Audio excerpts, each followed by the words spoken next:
வீடியோக்குள்ளே போகிறதுக்கு முன்னாடி நம்ம Ramachandran Durga YouTube channel subscribe பண்ணிக்கோங்க, பெல் பட்டனையும் கிளிக் பண்ணிக்கோங்க.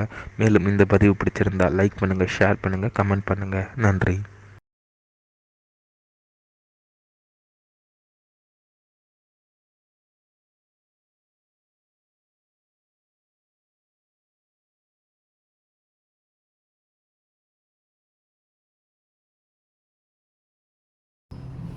ஸ்ரீகுருभ्यो நமः.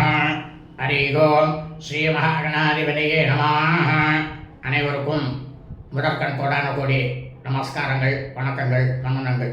அனைவருக்கும் அன்பு கலந்த இனிய ஆசீர்வாதங்கள். நமது ராமச்சந்திரன் துர்காயன் என்ற யூடியூப் சேனலிலே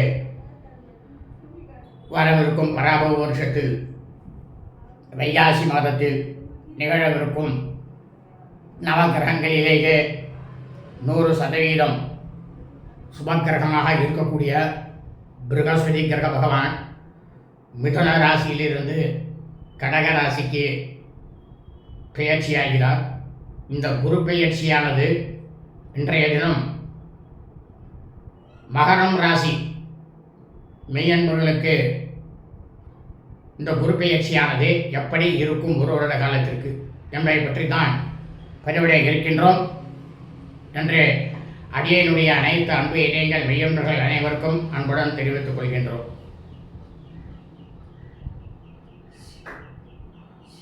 மகர ராசி மெய்யன்பர்கள் அனைவரும் தினந்தோறும் அடியேன் தற்போது சொல்லக்கூடிய ஸ்லோகத்தை தாங்கள் காலையிலேயே சொல்லிவிட்டு உங்களது அன்றாட பணியை துவக்குமாறு அன்புடன் கேட்டுக்கொள்கின்றோம். ஸ்லோகம்: தேவானாஞ்ச ருஷீனாஞ்ச குரும் காஞ்சன சந்நிபம் புத்திபூதம் திரிலோகேஷம் தம் நமாமி பிருகஸ்பதிம். இந்த ஸ்லோகத்தை சொல்லிட்டு நீங்கள் அன்றாடம் பணிகளை தாராளமாக செய்யணுமாய் அன்புடன் கேட்டுக்கொள்கின்றேன். ஸ்ரீராமஜெயம். குரு பெயர்ச்சி பலன்கள். கலியுகம் தமிழ் வருடம் 5127, 5128. ஆங்கில வருடம் 2026, 2027 பற்றிய முழு விளக்கம். நமது ராமச்சந்திரன் துர்காயன் என்ற யூடியூப் சேனலிலே குரு பெயர்ச்சி பலன்கள் கலியுக தமிழ் வருஷம் 5127, 5128, ஆங்கில வருஷம் 2026, 2027 பற்றிய முழு விளக்கம் என்கின்ற தலைப்பிலே இந்த குரு பெயர்ச்சி பலன்களானது அனைவருக்கும் பற்றி அனைவருக்குமே மிகவும் விமர்சையாக விளக்கமாக தினந்தோறும் பிரதிவிடப்பட்டு வருகின்றோம் என்று அன்புடன் தெரிவித்துக் கொள்கின்றோம்.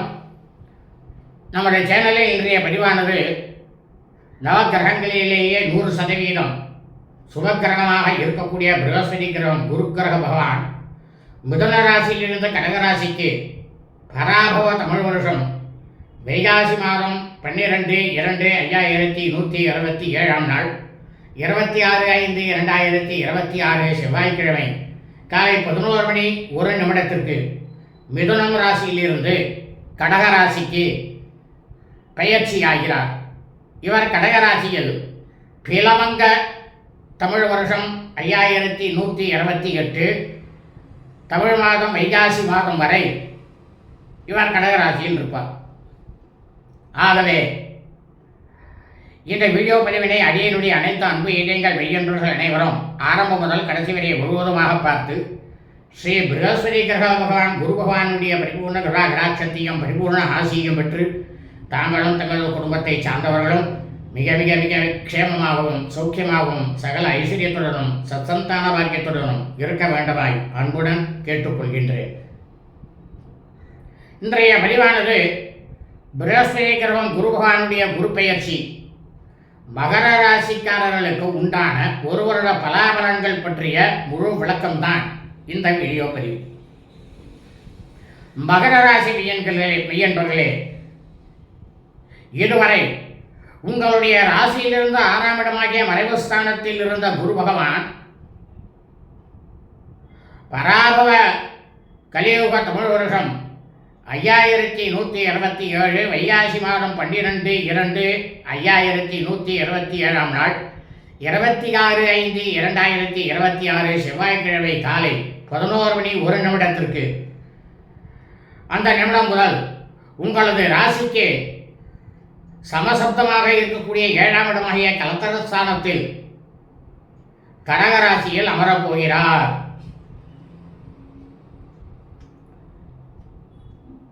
இதனால் உங்களுக்கு என்ன என்பதைத்தான் இப்பொழுது பார்க்க போகிறோம். மகர ராசி என்பவர்களே, உங்களுடைய ராசிக்கு அதிபதியாகப்பட்டவர் சனீஸ்வர கிரக பகவான். அவர்தான் அவர் இந்த குரு பகவானுக்கு சமமானவர்.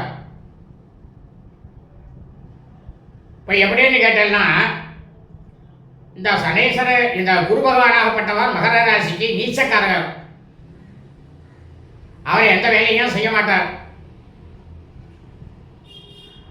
ஆனால் இந்த மகர ராசியில் அடங்கி இருக்கக்கூடிய நட்சத்திரங்கள் என்னென்ன? உத்தராஷாட நட்சத்திரம், உத்திராடம் நட்சத்திரம் 2, 3, 4 பாதங்கள் அடங்கும். இந்த உத்திராட நட்சத்திரத்தின் அதிபதி யார்? சூரிய பகவான். அந்த சூரிய பகவானாகப்பட்டவர் குரு பகவானுக்கு மித்ரு கிரகம், நண்பன்.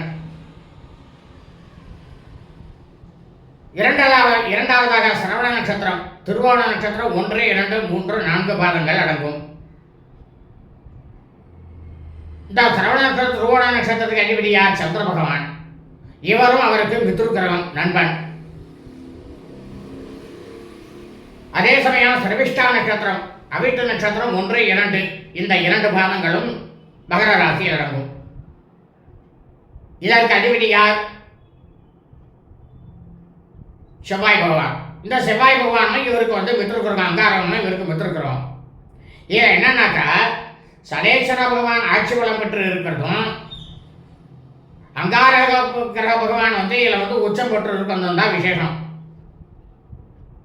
இந்த 2 பேரும் ஒரு உச்ச கிரகம் இருக்கும் பொழுது அந்த இடத்துல பிரகஸ்பதி கிரக பகவான் நீச்சமாக தான் இருப்பார். ஏன்னா இதில் சனீஸ்வரன் தான் ஆட்சி. ஆனால் இந்த பிரபஞ்சம் முழுவதும் மனித பிறவிகளாக மகர ராசியில் உத்திராட நட்சத்திரம் 2, 3, 4 பாதங்களும், சிரவண நட்சத்திரம் திருவோண நட்சத்திரம் 1, 2, 3, 4 பாதங்களும், சரவிஷ்டா நட்சத்திரம் அவிட்ட நட்சத்திரம் 1, 2 ஆகிய பாதங்களில் பிறந்த மெய்யன்பர்கள் உங்களுடைய ஜனன காலத்தில் இந்த குரு பகவானாகப்பட்டவர் உங்களது ராசியிலேயே இருப்பாரே ஆனால் அவர் நீச்சபங்க ராஜயோகத்தை கொடுக்கிறார். ஆனால் இந்த நட்சத்திரங்கள், இந்த பாதங்களை தவிர மற்ற ராசியில் இருப்பவர்களுக்கு இவர் நீச்சத்தில் அமர்ந்திருந்தால் அவர் நீச்சம்தான், நீச்சபங்கம் கிடையாது. நன்றாக புரிந்து கொள்ளுங்கள். உங்களுக்கு மட்டும்தான் அவர் நீச்சபங்கம் அடைகிறார். மகர ராசி மெய்யன்பர்களுக்கு மட்டும், அதுவும் உங்களுடைய ராசியிலேயே உங்களுடைய ஜனன காலத்தில் அவர் மகர ராசியில் அமர்ந்திருந்தால் மட்டுமே உங்களுக்கு நீச்சபங்க ராஜயோகத்தை கொடுப்பார். ஏன்னா 3 பேரும் நண்பன்.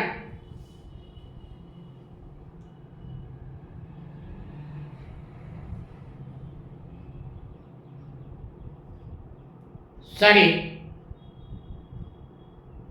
இந்த பிரகஸ்பதி கிரக பகவான் ஆகப்பட்டவர் வைகாசி பிளவங்க வருஷம் வைகாசி மாதம் முதல் வைகாசி மாதம் 12/2/5127 நாள் 26/5/2026 செவ்வாய்க்கிழமை காலை 11:01 முதல் உங்களது ராசிக்கு சமசப்தமாக இடமாக இருக்கக்கூடிய 7ஆம் இடமாகிய கடகராசியில் உச்சமாக அமர்ந்து கொண்டு உங்களுடைய ராசிக்கு லாபஸ்தானமாக இருக்கக்கூடிய விஷயராசியை தனது 5ஆம் பார்வையாக பார்க்க போகிறார். உங்களது ராசியை 7ஆம் பார்வையாக பார்க்க போகிறார். மகர ராசி என்பவர்களே, உங்களுடைய ராசிக்கு 3ஆம் இடமாக இருக்கக்கூடிய சுகஸ்தானத்தை தனது 9ஆம் பார்வையாக பார்க்க போகிறார். ஆஹா,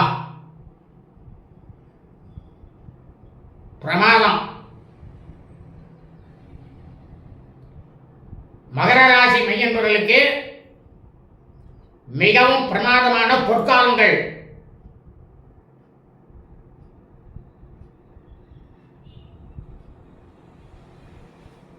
இது உண்மையா? இப்படித்தான் நடக்குமா? நீங்க மட்டும் நீங்க சொல்லிட்டு நான் அவசரப்படுறவன், எனக்கு தானே தெரியும். அப்படி என்றால் மகர ராசி மையன்பர்களே, உங்களுடைய நீங்கள் ஜனனம் எடுத்த ஜாதகத்தில் இந்த குரு பகவானாகப்பட்டவர் அவர் எந்த நட்சத்திரத்தில் அமர்ந்திருக்கின்றார், உங்களுடைய ஜனனகாலத்தில் லக்னத்திலிருந்து எத்தனாம் வீட்டில் அவர் அமர்ந்து கொண்டிருக்கிறார், அந்த வீட்டுக்கு அதிபதி இவருக்கு புத்திர கிரகமா இல்ல சத்துரு கிரகமா, சமமானவரா, இவர் பகை வீட்டில் அமர்ந்திருக்க கொண்டு இருக்கின்றாரா, அதாவது மேஷ ராசி விருச்சிக ராசி இரண்டுமே பகை அவருக்கு, அந்த பகை வீட்டில் அமர்ந்து கொண்டிருக்கின்றாரா என்று அவசியம் பார்க்க வேண்டும். ஆனால் உங்களுடைய ராசி அவருக்கு நீச்சம், அந்த நீச்சத்தில் அமர்ந்தாலும் உங்களுக்கு நீச்சபங்க ராஜயோகமானது கிடைக்கும். உங்க இந்த மகர ராசி மெய்யன்பவர்களுக்கு மட்டும், மற்ற ராசிக்காரர்களுக்கு கிடையாது.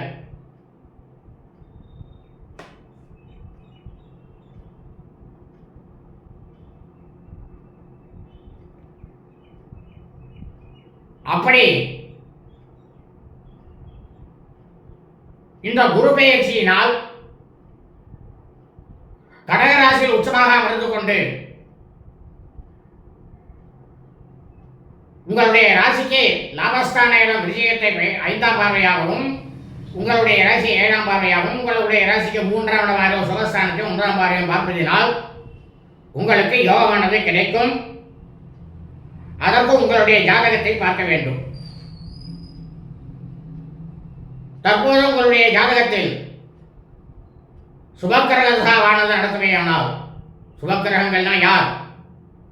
சந்திரன், புதன், குரு, சுக்கிரன்.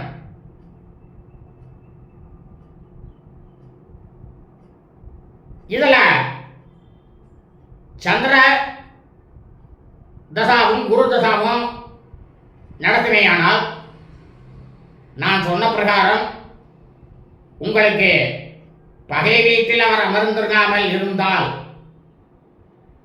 மித்திர கிரகத்தோடு அவர் சேர்ந்திருந்தால், மித்திர கிரகத்தோடு பிரமாதமான நட்பு வீட்டில் உட்கார்ந்திருந்தால், நிச்சயமாக சொன்னபடி உங்களுக்கு நடக்கும். மகர ராசி மெய்யன்பர்களே, நிச்சயமா நடக்கும். ஆனால் இதே சுபக்கிரக திசையில் புதன் திசையோ அல்லது சுக்கிர திசாவோ உங்களுக்கு நடக்குமே. ஆனால் ஏன்னா புத கிரகமும் சுக்கிர கிரகமும் இவருக்கு சத்ரு, குரு பகவானுக்கு சத்ரு கிரகம். அந்த மெய்யன்பர்களுக்கு இந்த குரு பெயர்ச்சி சற்று பின்னடைவைத்தான் கொடுக்கும். அதாவது சற்று பின்னடைவுனா எவ்வளவு? ஒரு 70% நல்லது நடக்கும். ஆனால் அதே சமயம் மகர ராசி மெய்யன்பர்களே, தங்களுக்கு தற்போது அசுப கிரக தசாவானது நடக்குமேயானால், அசுப கிரகங்கள் யார் யார்? சூரியன், செவ்வாய், சனி, ராகு, கேது.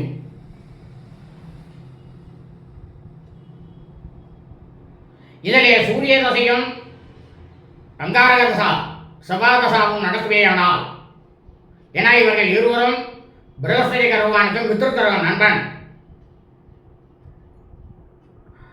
அந்த தசா நடக்கக்கூடிய மகர ராசி மெய்யன்பர்களுக்கு ஏதோ ஒரு பொற்காலமாக இருக்கும். ஆனால் அதே சமயம் சனி தசையோ அல்லது ராகு கேது தசாவோ நடக்கும் மெய்யன்பர்களுக்கு நிச்சயமாக ஒரு 65% தான் லாபமானது கிடைக்கும். 35% கிடைக்காது.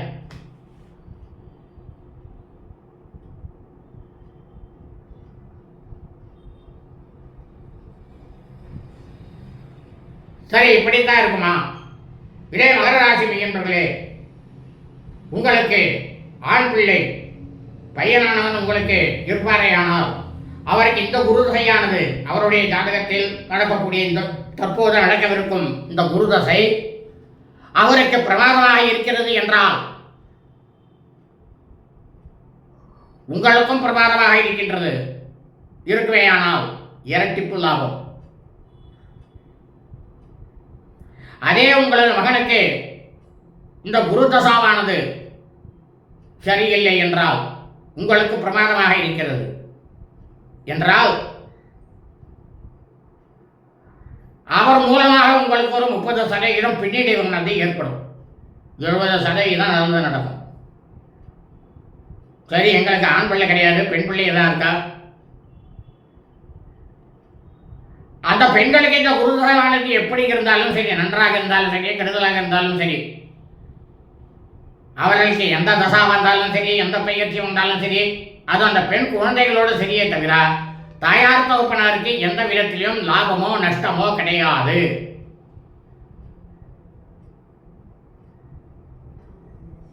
சரி, எங்களுக்கு பிள்ளைகளே இல்லை, நாங்கள் எப்படி அதை கணித்துக் கொள்வது? கணவன் மனைவி இருபாலாரும் தங்களது ஜாதகத்தை அலசி பாருங்கள். அதாவது மனைவி மகர ராசி, கணவர் வேற ஒரு ராசியா இருக்கார், அவருக்கும் நன்னா இருக்கு, இந்த அம்மாவுக்கும் நன்னா இருக்கு அப்படின்னாக்கா இரட்டிப்பு லாபம், குடும்பம் க்ஷேமமா இருக்கும். கணவர் மகர ராசி, மனைவி வேற ஒரு ராசி, அப்படி இருந்தார்களே ஆனால் அவருக்கும் நன்னா இருக்குனாக்கா குடும்பம் நன்னா இருக்கும். ஆனா கணவன் மனைவி இருபாலாரும் வெவ்வேறு ராசிகளில் இருந்து இந்த குரு பயிற்சியானது அவர்களுக்கு பின்னடைவை ஏற்படுத்துமே. யாராவது ஒருவருக்கு பின்னடைவாக இருக்குமே ஆனால் இந்த மகர ராசியில் பிறந்த கணவனோ மனைவியோ அவர்களுக்கு அந்த பின்னடைவானது நிச்சயமாக வரும். அதில் சந்தேகமே கிடையாது. சரி, எனக்கு விவாகமே ஆகல, திருமணமே ஆகல, நான் தனியாக தான் இருக்கேன். அப்படியானால் உங்களுடைய தற்போதைய தசாபுத்தி என்ன என்று பார்த்து அதன் பிரகாரம் நிச்சயமாக உங்களுக்கு பலனானது கிடைக்கும். அதில் சந்தேகம் இல்லை.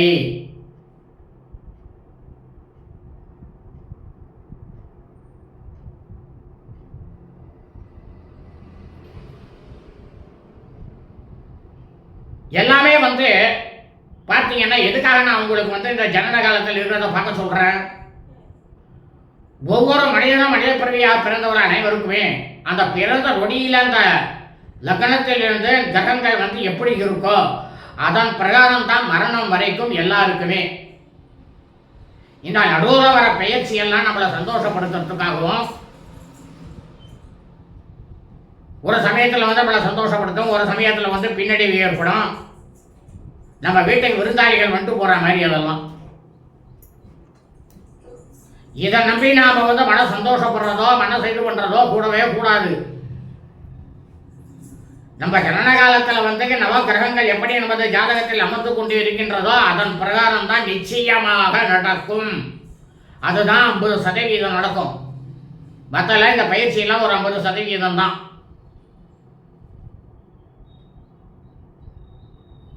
எல்லாரும் சொல்லலாம் மகர ராசி என்பவர்களுக்கு ஆகா ஓஹோ பிரமாண்டமா இருக்கு, பிரம்மாண்டமா இருக்கு. அவன் அவஸ்தைப்படுறது அவனுக்கு தான் தெரியும். அது எதனாலங்கிறது தெரியாது அவனுக்கு. ஜாதகத்தை பார்த்தா தானே தெரியும்.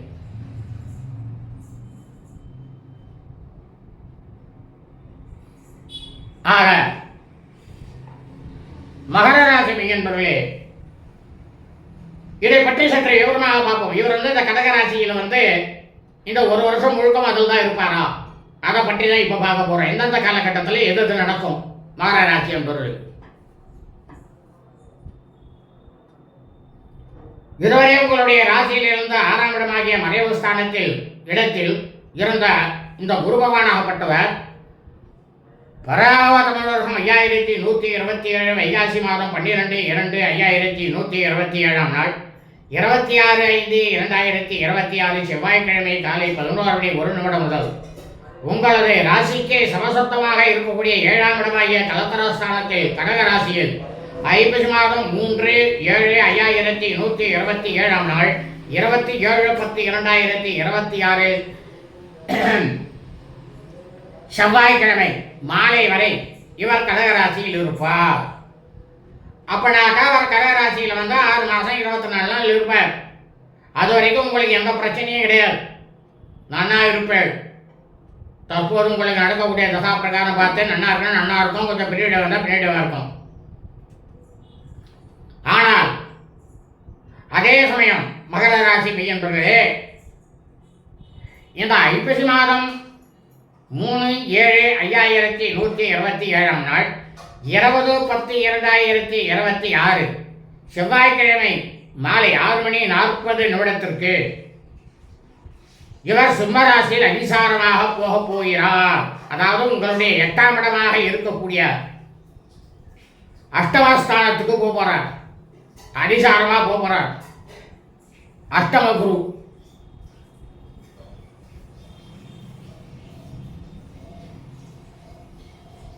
இந்த காலகட்டங்களில் ஏற்கனவே உங்களுடைய ராசிக்கு அவர் நீச்சக்காரர். இந்த காலகட்டங்களில் மகர ராசி மெய்யன்பர்களே, தாங்கள் அனைவரும் ஐப்பசி மாதம் 3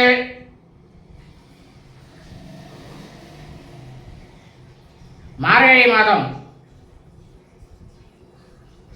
3/7/5127 நாள் 20/10/2026 செவ்வாய்க்கிழமை மாலை 6:40 முதல் மார்கழி மாதம் 7/9/5127 நாள் 22/12/2026 வெள்ளிக்கிழமை காலை 10:40 வரை அதிசாரமாக இந்த இடத்தில் அவர் இருப்பார். அஷ்டமத்தல் குரு. அப்ப அந்த காலகட்டத்தில்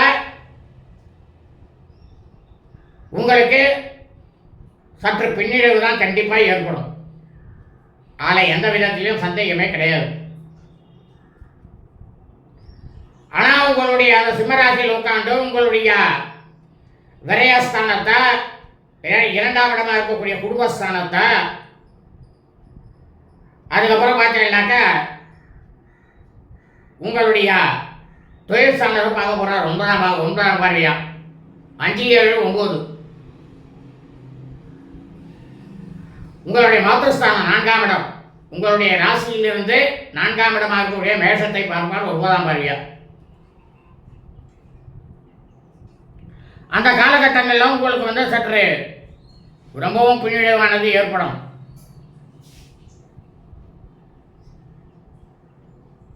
ஆனால் அதே சமயம் இதே குரு பகவானாகப்பட்டவர் மார்கழி மாதம் 7/9/5127 நாள் 22/12/2026 வெள்ளிக்கிழமை காலை 10:40 முதல் மாசி மாதம் 1/11/5127 நாள் 13/12/2027 சனிக்கிழமை என்று பிற்பகல் 1 மணி வரை இவர் சிம்மராசியில் அஷ்டமஸ்தானத்தில், உங்களுடைய ராசிக்கு அஷ்டமஸ்தானத்தில் வக்கரமாக அமர்ந்து கொண்டு இருப்பார்.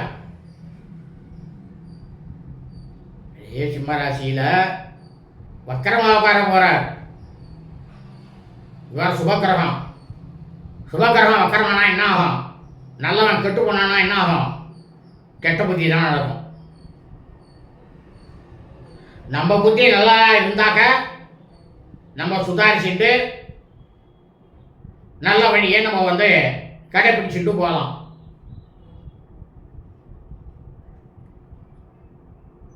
இதே மீண்டும் இந்த குரு பகவானாகப்பட்டவர் 1/11/5127 நாள் 13/2/2027 சனிக்கிழமை பிற்பகல் 1 மணி முதல் உங்களது ராசிக்கு சமசப்தமாக இருக்கக்கூடிய 7ஆம் இடமாகிய களத்திர ஸ்தானத்திற்கு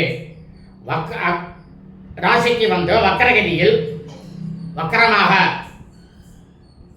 பிளவங்க வருஷம் 5128 வைகாசி மாதம் வரை வக்கரகதியில் அமர்ந்து கொண்டு இருப்பார். இந்த வக்கரகதியில் வந்து பார்த்தோம்னா நாம் வந்து அவ்வளவு தூரம் லாபத்தை எதிர்பார்க்க முடியாது. ஏன்னா அவர் வந்து அந்த வீட்டு கடகத்துக்கு வந்து உச்சம். அதனால மகர ராசிக்காரர்களுக்கு இந்த காலகட்டத்தில் கடைசி 4 மாதம் உங்களுக்கு ஓரளவுக்கு நல்லது நடக்கும். நடக்காதுன்னு நான் சொல்ல மாட்டேன், ஓரளவுக்கு தான் நடக்கும். ரொம்பவும் நீங்கள் எதிர்பார்க்க முடியாது. நல்லதை நீங்கள் ரொம்பவும் எதிர்பார்க்கிறது எப்படின்னாக்கா, இந்த குருபெயர்ச்சியானது ஆரம்ப காலத்திலேருந்து 6 மாதம் 24 நாள் உங்களுக்கு பிரமாதமாக இருக்கும். அதை நீங்கள் வந்து யூஸ் பண்ணிக்கணும். அது ஸ்டாண்டர்ட் ஆகிடும். இது வந்தால் கூட அதை பற்றி கவலை கிடையாது.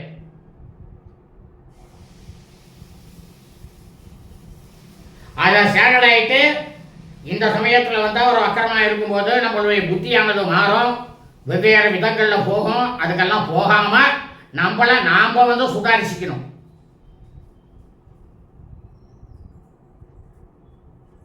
அவ்வளவுதான். ஆகவே இந்த காலகட்டங்களில் மகர ராசி மெய்யன்பர்களுக்கு இந்த குரு பெயர்ச்சி குருபகவானுடைய பலன்கள் பற்றிய முழு விளக்கம்தான் இந்த வீடியோ பதிவிலே தாங்கள் அனைவருக்கும் மகர ராசி மெய்யன்பர்களுக்கு பதிவிட்டு இருக்கின்றோம் என்று அன்புடன் தெரிவித்துக் கொள்கின்றோம். வாழ்க வளமுடன், நலமுடன், இனிய ஆசீர்வாதங்கள். லோகா சமஸ்தா ஸ்வினோ பவந்து. சுபமஸ்து. ததாஸ்து.